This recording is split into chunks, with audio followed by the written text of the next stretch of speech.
Hi everyone, in today's example we're going to transform this list of file names into this. So that's the output of the program. So let's suppose that we had some files and we got their file names using some other functions which you will learn later on in the course, and those functions created a list, and then you want to first change these strings into the new names.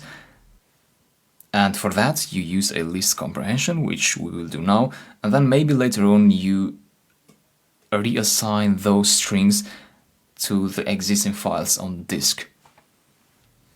So today we're simply going to work on transforming the strings.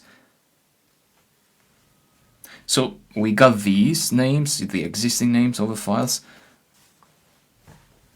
Now we want to transform them. So when you want to transform a list, what you think is a list comprehension. So let's write the list comprehension. We will override the existing variable with the new list, which is constructed by the list comprehension. So what do we want to do to the file names? You see, this is 1.doc, and we want to transform it to 1-doc plus .txt.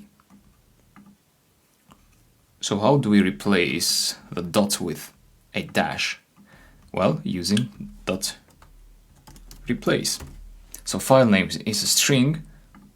In the first iteration it represents the first string, so that expects a string, which means the character you want to replace, and another string, the character that you want the existing character to be replaced with.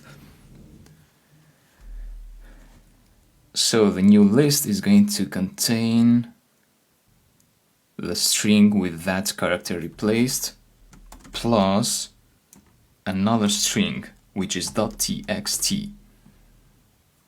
So that will construct a new string, because it is possible to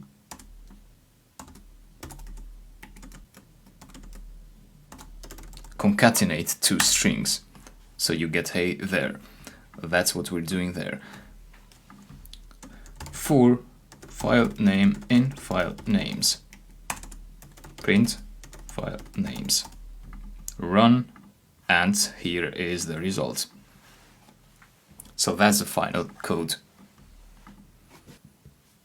And that's the syntax of the list comprehension. So it always starts with the new version of each item. So the new version of each item is this: the character replaced plus this added to the new string.